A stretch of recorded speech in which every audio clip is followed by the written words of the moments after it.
오늘 우리가 함께 살펴볼 자료는요, 한 통의 편지입니다. 아주 오래된 편지죠. 네, 맞습니다. 바로 사도 바울이 그의 영적인 아들 디모데에게 보낸 마지막 서신, 디모데후서 4장인데요. 네. 근데 이 편지에서 정말 놀라운 점은요, 인류 역사에 정말 거대한 족적을 남긴 인물의 마지막 말이 무슨 장엄한 신학적 선언이 아니라는 거예요. 맞아요. 보통 위인의 마지막은 뭔가 거대하고 초월적인 메시지로 가득 차 있을 거라 기대하잖아요. 그렇죠. 그런데 오히려 그 핵심은 춥다, 외롭다. 그러니까 제발 외투 좀 가져다 다오. 이런 지극히 인간적인 부탁에 가깝습니다. 바로 그겁니다. 그런 예상을 완전히 뒤엎는 거죠. 한 시대의 끝을 알리는 멘토의 엄숙한 명령하고 네. 추운 감옥에서 겨울이 오기 전에 친구를 보고 싶어하는 한 인간의 그 절박한 외침. 이게 한대목 뒤섞여 있어요. 이 거대한 신념과 아주 사소한 피로 사이의 간극. 바로 여기서 저희는 가장 중요한 무언가를 발견하게 될 겁니다. 바로 그 지점입니다.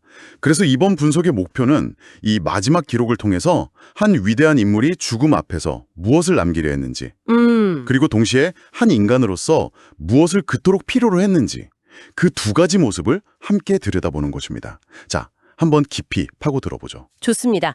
이 편지는 무슨 장엄한 신학 논문이 아니라요. 한 멘토가 멘티에게 보내는 지극히 개인적인 유언이다. 이걸 기억하시면서 따라오시면 훨씬 흥미로울 겁니다. 편지가 정말 강렬한 명령으로 시작됩니다. 1절하고 2절을 보면 하나님 앞과 그리스도 예수 앞에서 엄히 명하노니 너는 말씀을 전파하라. 이렇게 말하거든요. 네, 어조가 굉장히 단호하죠. 특히 때를 얻든지 못 얻든지 항상 힘쓰라는 이 구절은요. 거의 필사적으로 들려요. 단순히 성실하라는 조언을 넘어서 무언가에 쫓기는 듯한 그런 다급함이랄까요?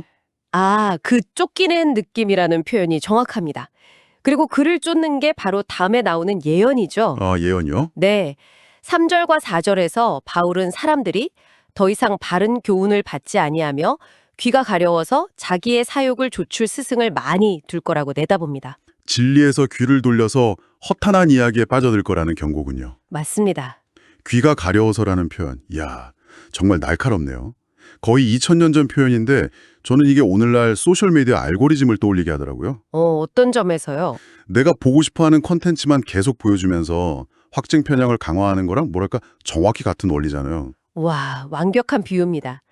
영어 성경에서는 itching ears라고 번역되는데 말 그대로 듣기 좋은 말, 내 귀를 막 긁어주는 달콤한 말, 내 욕망을 정당화해주는 그런 이야기만 찾아 헤매는 현상을 정말 기가 막히게 묘사한 거죠. 그렇군요. 바울은 이런 시대가 올 것을 꿰뚫어 보았기에 디모데에게 사람들이 듣기 싫어하더라도 인기가 없더라도 진리를 전파하는 본분을 절대 잊지 말라고 마치 횃불을 넘겨주듯이 강력하게 촉구하는 겁니다. 이건 단순한 조언이 아니라 다음 세대를 향한 책임의 전수라고 봐야겠네요. 네, 맞습니다. 그러면서 5절에서는 모든 일에 신중하며 고난을 받으며 전도자의 일을 하며 네 직무를 다하라고 덧붙입니다.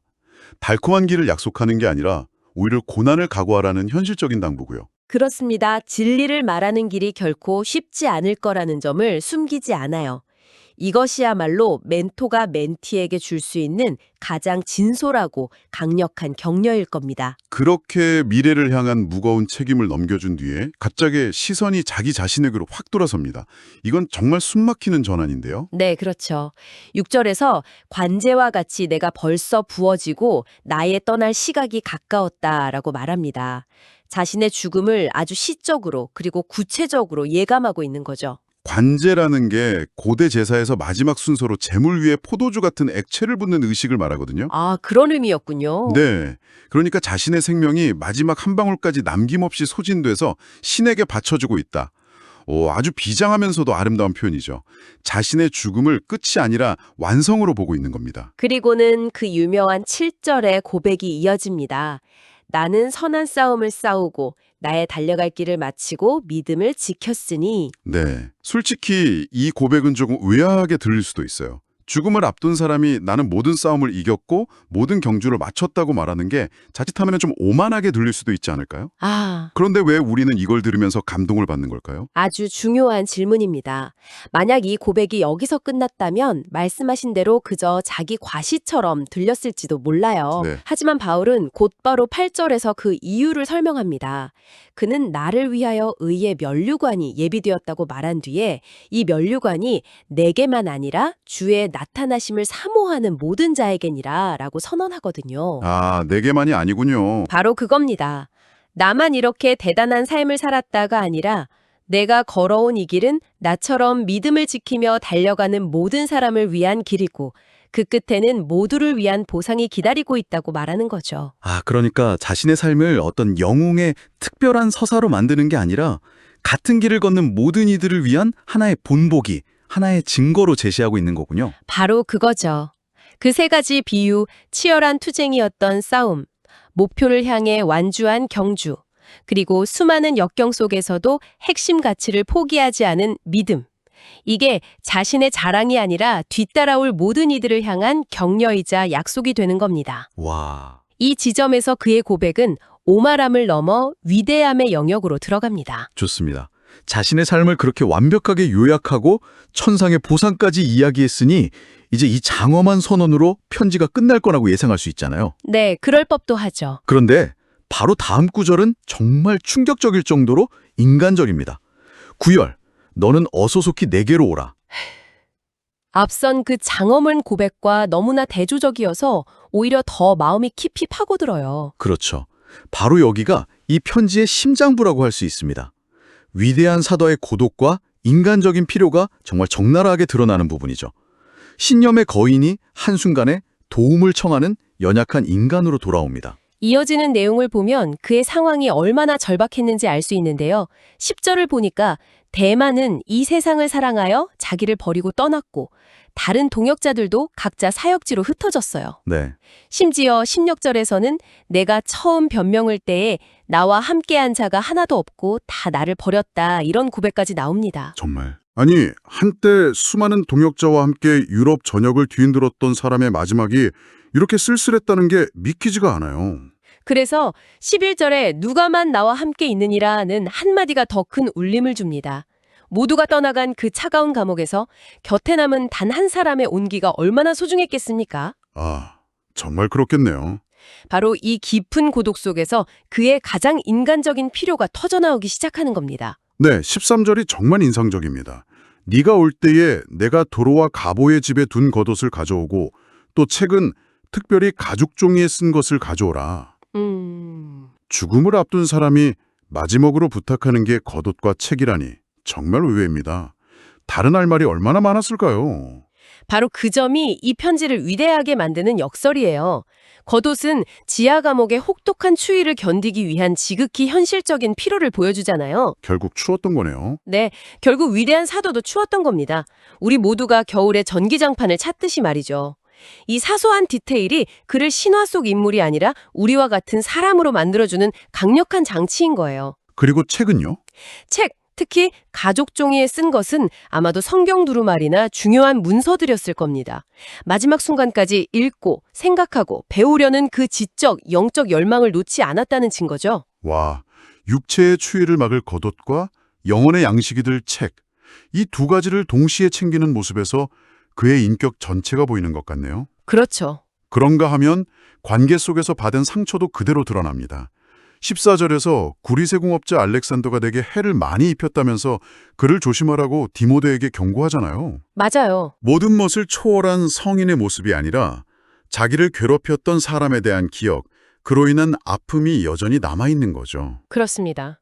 그는 상처를 받았고 그 상처를 기억하고 있어요. 하지만 동시에 주께서 그 행한 대로 그에게 갚으시리니 라면서 심판을 신에게 맡기는 모습을 보입니다. 아, 자기가 직접 복수하겠다는 게 아니군요. 네, 개인적인 복수심에 불타는 게 아니라 정의로운 판단을 기다리는 태도를 취하는 거죠.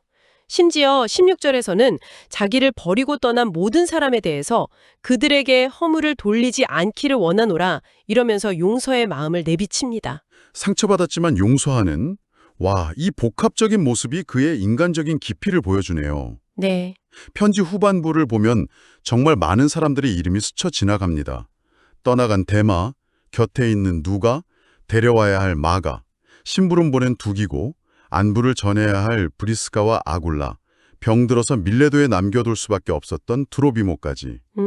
그의 마지막 순간이 어떤 추상적인 교리가 아니라 수많은 관계의 흔적들로 채워져 있다는 게 놀라워요. 한 사람의 인생은 결국 그가 맺어온 관계의 총합이라는 말이 떠오릅니다. 그의 마지막 생각은 거대한 사상이 아니라 함께 웃고 울고 때로는 상처를 주고받았던 그 사람들의 얼굴로 가득 차 있었던 거죠. 그리고 21절에 다시 한번 마치 애원하듯이 말합니다. 겨울 전에 너는 어서 오라.